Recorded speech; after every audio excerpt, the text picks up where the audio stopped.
front desk employee was abused by a senior for not issuing a staff ticket on a day when staff tickets are not supposed to be issued.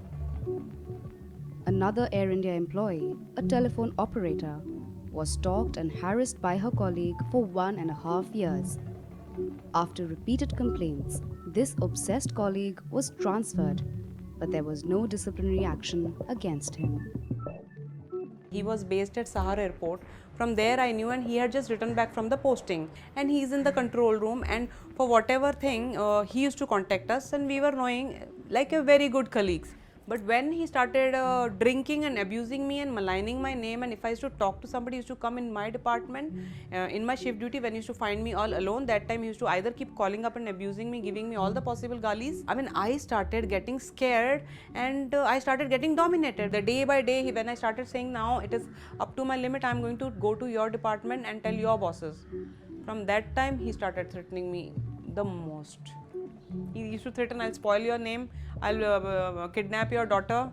I had cried, please, I've got a small baby, don't try to trouble me. I have already office load, I have loads of work at home, and I can't handle. I just work for 8 hours. I want to be happy. You just don't keep coming to my department and harass me and blackmail me with nothing, no proof with you, just because we were good friends. Don't try to blackmail me and spoil my name.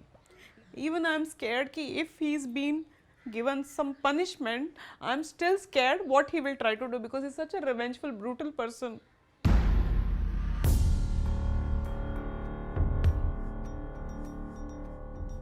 It was a Sunday evening on the 14th of March 2010, and we were only two of us on duty, my shift in charge Mr. Chowdhury and I. It was in the evening around 7 o'clock when a senior manager from operations from Air India, he approached us to do a staff ticket. In fact, he approached first my shift in charge to do a staff ticket, and he came and stood near my counter. So I asked him what he wanted. He said, I'll be going to Trivandrum following day on Air India Express flight, so I want to issue my staff ticket because my mother is not well.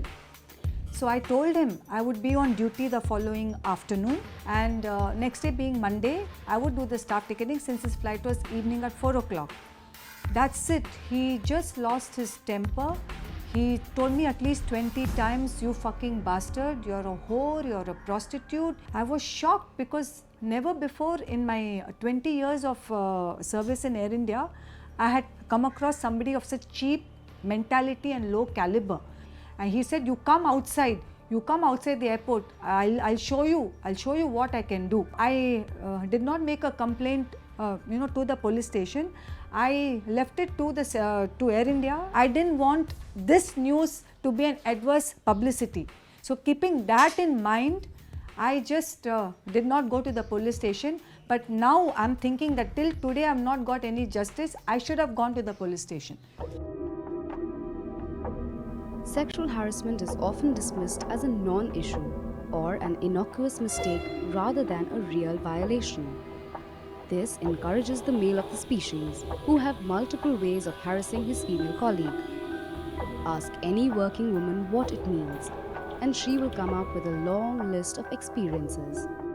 Door will open on the left. Mind the gap. For some, it's a male colleague insisting to show a pornographic clip. For yet others, it's the male colleague, often a senior, coming uncomfortably close on some pretext or the other. If they use abusive language, even throw innuendos at you loaded with sexual connotations. If even in the middle of a crowd, their piercing glance makes you feel you are standing naked. If their hands have a repetitive habit of brushing against your body parts. If they caress your body in what looks like a paternal gesture of a senior, but doesn't feel like it. The list is virtually endless.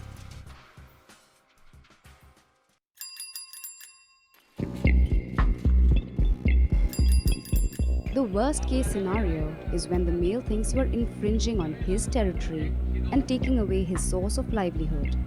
With transport workers, especially those on active duty like bus conductors, this is often the case.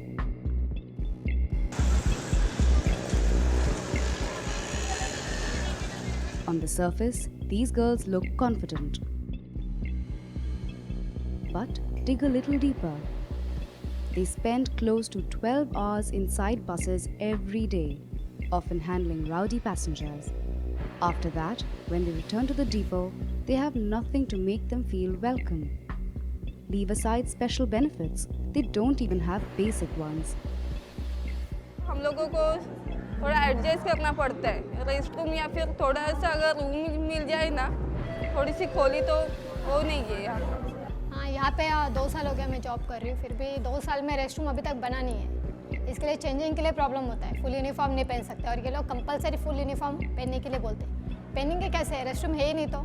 Rest room नहीं, इसीलिए तो problem हो रहा है ना। Gent जैसा night कर सकता है वैसा लेडीज नहीं कर सकती। जैसे एसटी है, बोलते ना इंडिया की पहचान है वो एसटी, तो उस तरह से हम लोग को आप देखो ना, हम लोग जॉब करते हैं लेकिन हमारी मजबूरी है, ऐसे हम लोग जॉब करते हैं, ऐसा हो गया। Their male counterparts do not take these worries seriously, and if they harp on it too much, they get a mouthful for whining like a woman, but still continuing in a manly profession. Therefore, when abused sexually, many of them are scared to report the fact to seniors. एक मेरी friend है, औरंगाबाद में काम करती हैं। उसके साथ यही हुआ था कि उसके बॉस ने उसको डिमांड किया था फिजिकल रिलेशन के लिए। उसने मना कर दिया, तो बाद में मना करने के बाद उसको बहुत हैरेस